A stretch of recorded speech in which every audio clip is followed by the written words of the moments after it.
बस जियो financial services ने कल अपने क्वार्टर वन के नंबर दिए और number exceptional extra ordinary company ने नंबर दिए हैं भैया, बहुत बढ़िया।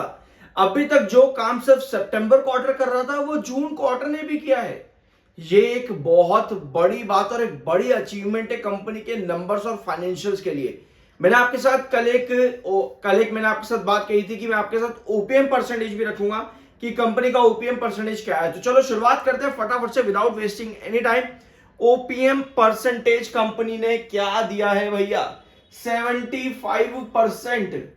75% का कंपनी का ओपीएम है, डिस्पाइट इसके कि सेल्स यानी कि कंपनी के रिवेन्यू में बड़ा जंप आया है। अभी तक पास्ट पैटर्न्स के अकॉर्डिंग जो कंपनी के जून क्वार्टर फ्लैट आते थे वो भैया एक्स्ट्रा ऑर्डिनरी गए हैं, और जो बेस्ट क्वार्टर था कंपनी का सितंबर का, अब कहीं ना कहीं क्या कंपनी आने वाले और कुछ क्वार्टर के अंदर इन नंबर्स को भी ब्रेकआउट करेगी, क्योंकि सर सितंबर के अंदर कंपनी एक्स्ट्रा ऑर्डिनरी परफॉर्मेंस कर रही थी अभी तक, बट भैया जून में कंपनी ने कुछ नया करके दिखाया है। और अभी मैं आपको एक चीज अगर और बताऊं, शायद अभी जो कंपनी के नए म्यूचुअल फंड्स खुले हैं या फिर ब्रोकरेज नया कंपनी का खुला है, उनका रिवेन्यू जनरेट अभी होना बाकी है यहाँ पर। मतलब कि उनका रिवेन्यू क्या है यहाँ पर, इसी में ही एड ऑन होगा जो अभी सेल्स यहाँ पर दिखी है।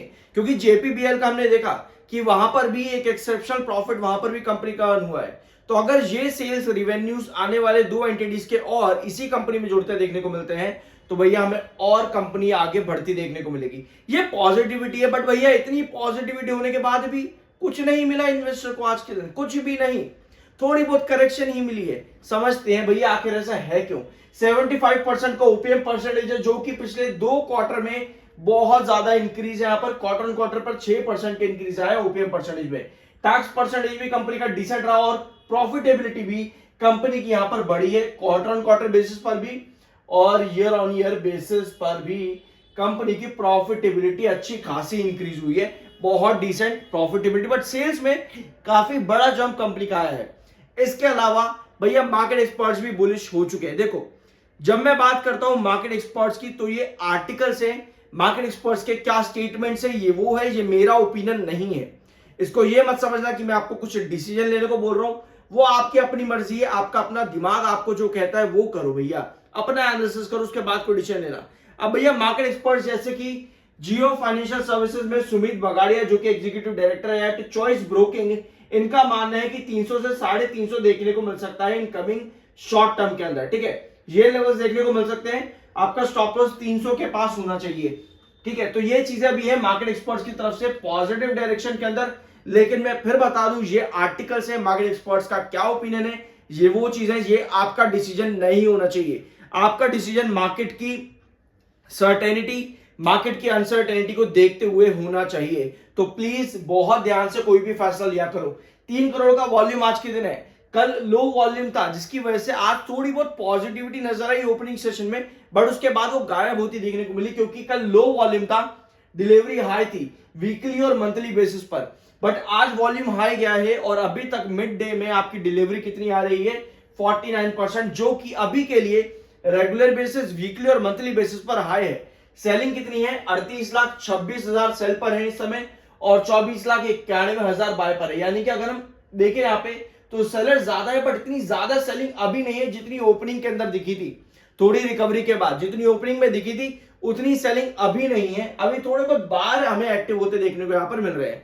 इसके अलावा टेक्निकल पॉइंट ऑफ व्यू पे 54.2 का एमएफआई है एंड 56 का आरएसआई है, न्यूट्रल टेक्निकल्स है। अब भैया चीजें यहां पर आखिर अटकी कहां पे, आखिर इतने बढ़िया नंबर देने के बावजूद भी कुछ दिखा क्यों नहीं शेयर के अंदर पॉजिटिविटी, रीजन क्या है? देखो, पिछले काफी सेशन से शेयर लगातार अपने ये पहले तो ये रेजिस्टेंस तोड़ ही चुका है 332 328, ये रेजिस्टेंस और 2024 में भी यही रेजिस्टेंस दिखे थे, तो ये रेजिस्टेंस आपके ब्रेकडाउन हुए फिर से।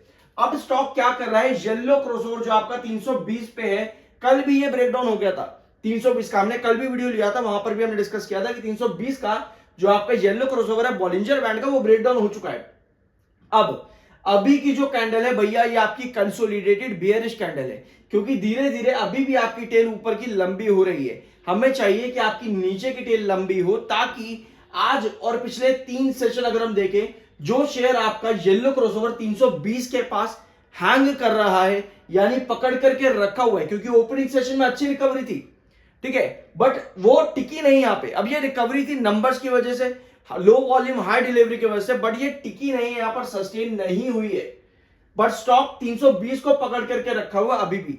अगर 320 के बॉलिंजर बैंड येलो क्रॉसओवर पर सस्टेन करता है तभी हमें पॉसिबिलिटी देखने को मिल सकते हैं, लेकिन अभी स्टॉक 317 पे है, यानी आज सेशन तो देखो 320 के टच में है, बट 317 पर अभी चल रहा है, यानी कि अगर आज 317 के नीचे क्लोजिंग आती है तो हमें कमिंग सेशन में वापस 320 चाहिए ही चाहिए, क्योंकि अगर ये 320 नहीं आता है तो भैया आप यहां पर फॉल कर रहे हो 305 से 310 के रेंज के बीच में। तो हमें 320 एटलीस्ट चाहिए ताकि एक रेंज को शेयर पकड़ करके यहां पर रख सके। अभी कंसोलिडेटेड कैंडल यहां पर है, ये चीज एक बार देख लो अच्छी तरीके से।